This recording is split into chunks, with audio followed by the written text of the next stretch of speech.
The latest agricultural census was released in February, and that was the 2022 census.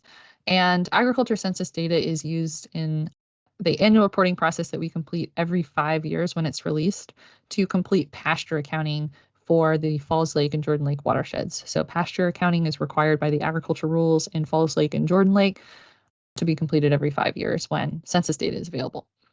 As a result, counties that have acreage in the Falls Lake or Jordan Lake watersheds will have an extra spreadsheet in their folders this year. That is the pasture report spreadsheet.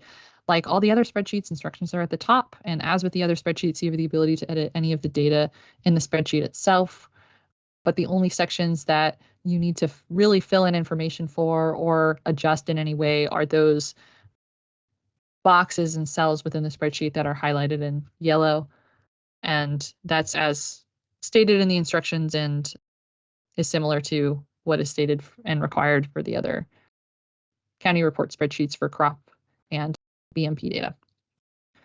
So this pasture spreadsheet is specifically looking to capture supplemental fertilizer applications on pasture land. So that's for horses and non-horse pasture land. Supplemental fertilizer that we're looking to capture is that fertilizer that farmers are applying to pastures beyond what the livestock that are utilizing those pastures are naturally depositing. So typically supplemental fertilizer is inorganic, but if supplemental organic sources of fertilizer are being used, like dry litter poultry, for example, please factor that into the overall supplemental fertilizer rate that you're reporting on both horse and non-horse pasture land this year. We want to make sure to capture the total amount of supplemental fertilizer, whether or not it's inorganic or organic, that is being applied outside of what your pastured livestock is applying to the pasture naturally. Just a real quick note on the reason why pasture land is split between horse and non-horse pasture land. In the past, fertilizer supplements on horse pasture have been significantly less than fertilizer supplements on non-horse pasture land. That might not be the case in your county anymore. So report just the current activity and field conditions in your county. If you have supplemental fertilization rates that are comparable between non-horse and horse pasture, then just report the same rate or very similar rates for those pastures. But, if there is still this kind of discrepancy where non-horse pasture land is receiving more supplemental fertilizer than horse pasture land, then make sure that that is reflected in the rates that you're reporting for this pasture accounting cycle. And some of the things that you might want to consider and factor in is just general trends in the last 5 years. Again, this is 2022 census data that we'll be incorporating into the pasture part of the accounting that we complete this year. But because these cycles happen every 5 years, it's not necessarily like what is happening on the ground right now. It just generally in the last 5 years, what are the general trends that you've been seeing? If you have the best information that you have is based on 2022 information, please just use that. But if you think it's better to consider the average in the last 5 years, I don't see a reason for why you could not consider that in thinking through this supplemental rate for fertilizer for the 2022 cycle that we're going through now. All right, in addition to the supplemental fertilizer that this spreadsheet is looking to capture, we're also looking to capture best management practice data implemented on pasture land that has an impact on the nitrogen loss from pasture land. So the BMP that we can report for nitrogen reduction credit is livestock exclusion, and how we report livestock exclusion for nitrogen reduction credit is we're essentially assuming that putting up livestock exclusion systems is essentially creating mini buffers on pasture land systems.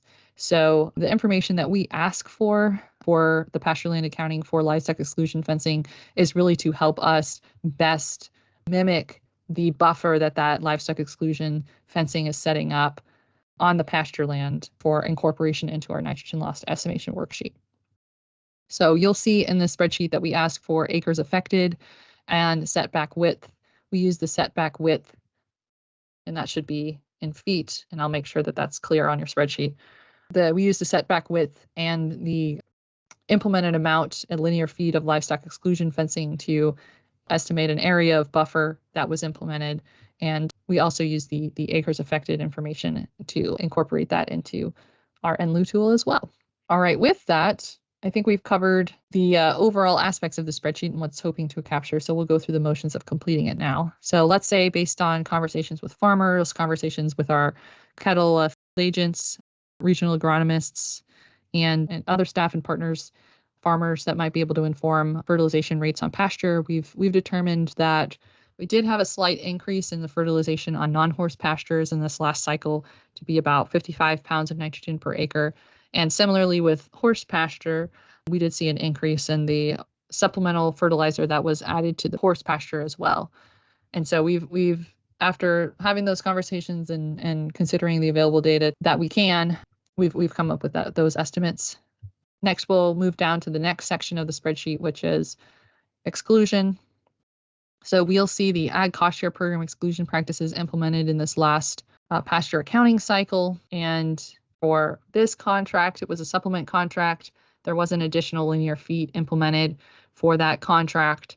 So we're not reporting any additional acres affected or setback width for that contract because it was already recorded in the previous pasture accounting.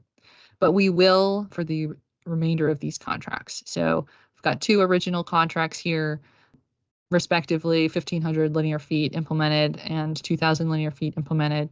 Acres affected for both of those contracts was around 20. And we'll say we've reviewed the contract information and the files, and then that number still seems accurate. And for both of those contracts, they followed the standard setback for livestock exclusion, which is 10 feet. So that is our setback width for the exclusion that was implemented.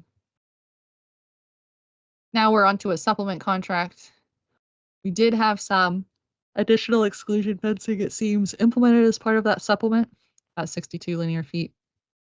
So with that, we will say that a smaller portion of the pasture was impacted by that additional exclusion. 13 acres was calculated for the original contract. We've double checked to make sure that is a good value, and our setback width as well would be 10. It was just it followed the standard for our livestock exclusion setback. So with that, it looks like I have answered all of and filled in and adjusted as needed all of the yellow boxes on this spreadsheet. We'll take a quick review of some of the comments here. So under NRCS fencing and access control practices, we'll send separately in an email to district NRCS field staff to review and add setback widths. Just really quick, I would have added federal contract data into this county report pasture spreadsheet, but federal contract numbers are protected information. And so that is being sent separately to field staff with NRCS and with the district over email. And I will ask that you fill that out and send that information back to me when you have a chance to do so. A lot of districts that have to complete the pasture accounting might not have had NRCS fencing or access control practices implemented in the portions of their county that lie within NSW watersheds. So either the Falls Lake or Jordan Lake watersheds or both of them for their counties. And if that's the case, then you might have a comment here that no federal contract information was found to have been implemented in this last pasture accounting reporting cycle. If that is incorrect, if you are aware of federally cost shared livestock exclusion that was implemented in the last 5 years, feel welcome to contact me, the non-point source planning coordinator with the division, to make corrections to that.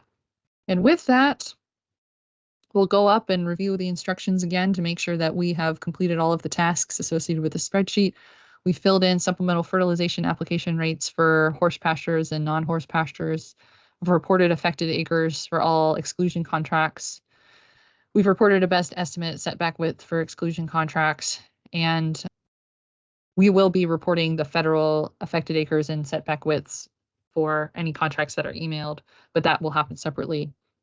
And then the last two instructions are just to remind you all to complete the other spreadsheets in your folder, which is the crop BMP spreadsheet or the FSA crop data spreadsheet for 2023, which are located in your folder and have reporting instructions related to them.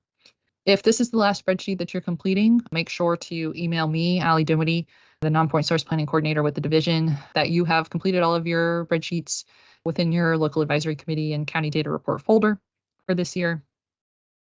And you should be good to go after that. I hope this was helpful to review the process of completing Pasture accounting report spreadsheet for crop year 2023 county data reporting. If you have any questions, please don't hesitate to contact me, Allie Dimity with Division of Soil and Water Conservation. Thank you.